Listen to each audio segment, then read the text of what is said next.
সিদ্ধি আশ্রম থেকে Agartala rail station পর্যন্ত যাওয়ার রাস্তাটি মেরামত করা হচ্ছে।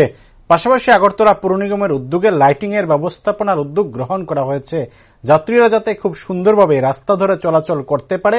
পাশাপাশি আলোর মাধ্যমে রাস্তাটির সৌন্দর্যায়ন বৃদ্ধি করার লক্ষ্যেই এই ধরনের উদ্যোগ গ্রহণ করা হয়েছে বলে আগরতলা পুর নিগমের মেয়র দীপক মজুমদার জানিয়েছেন।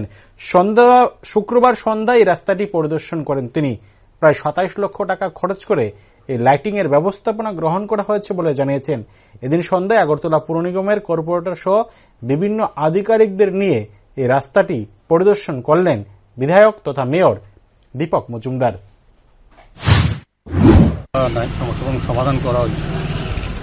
আমরা যে আগরতলা রেল স্টেশন সিদ্ধি আশ্রম থেকে যে রাস্তাটা স্টেশনে দিয়েছে, এই রাস্তাটা তো বিডিভিশন করা হচ্ছে, পিডব্লিউডি করা হচ্ছে এবং আগরতলা কর্পোরেশন থেকে লাইটের মধ্যে ট্রাইকালার লাইট দিয়ে এটা সাজানো হচ্ছে। উদ্দেশ্য হচ্ছে যারা বহু রাজ্যের থেকে বিদেশ থেকে যারা এই রেল স্টেশনের মাধ্যমে স্টেশনের মধ্যে আগরতলা শহরে বা রাজ্যে প্রবেশ করবেন, আগরতলা শহরের সৌন্দর্য উপভোগ করার জন্য এবং এই জায়গাটাকে আলোকিত রাখার জন্য যাতে দুর্ঘটনা কম হয়, দুটোই বিষয়, একটা হচ্ছে বিডিভিশন এবং দুর্ঘটনা যাতে না হয়, যাতে স্মুথলি প্যাসেঞ্জারে যাতায়াত করতে পারে সেটি সুবিধা রেখে আমাদের রাজ্য সরকারের পূর্ত দপ্তর এবং আমরা আগরতলা মিউনিসিপ্যাল কর্পোরেশন পক্ষ থেকেও এই রাস্তাটি বিডিভিশন করা হচ্ছে। আজকে দেখলাম প্রায় 27 লক্ষ টাকা খরচা করে আমাদের আগরতলা মিউনিসিপ্যাল কর্পোরেশন থেকে এই লাইটিংটা করা হয়েছে। দুটি দপ্তরও কাজ করছেন, আরও কাজ বাকি আছে। বলবেন সার্বিকভাবে সামগ্রিক শহরের উন্নয়ন এবং সৌন্দর্যের সঙ্গে সঙ্গে এই রাস্তাটা গুরুত্ব অনেক বেশি চিন্তা করে আমাদের সরকার এবং আমাদের পৌর নিগম। আজকে আমাদের মধ্যে আমাদের এই ওয়ার্ডে যিনি কর্পোরেটর এমআইসি সদস্য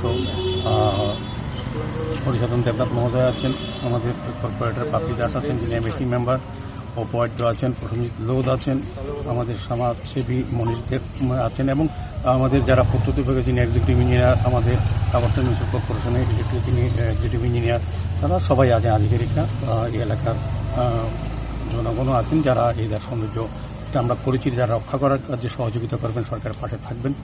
আমার আশা থাকবে আমাদের সরকারিভাবে বিভিন্ন প্রকল্প পরিকল্পনা বা সৌন্দর্যায়ন বা সমস্ত কাজে আমরা করি, কিন্তু দেখার দায়িত্ব এই এলাকার লোকেরাও কিছুটা নিতে হবে। তা আমার প্রত্যাশা থাকবে সরকার এবং পৌর নিগম যে কাজ করছেন পূর্ত দপ্তর সেগুলি রক্ষার ক্ষেত্রেও এই এলাকার মানুষকে সহযোগিতা করবেন। আমরা চাইব যে এই রাস্তাটা আরও সুন্দর হোক, আরও প্রশস্ত হোক, আরও ভালো হোক, যতটা পারা যায় সৌন্দর্যায়ন করা, কারণ এটার মাধ্যমে যারা বাইরের বহিরাজ্যের থেকে আসবেন তারা আগরতলা সম্বন্ধে এই রাজ্যের সম্বন্ধে একটা ধারণা হবে যে রাজ্যের উন্নয়ন কতটা হয়েছে, রাজ্যের মানুষ কতটা সুন্দরভাবে শহরকে পরিচ্ছন্ন রাখেন।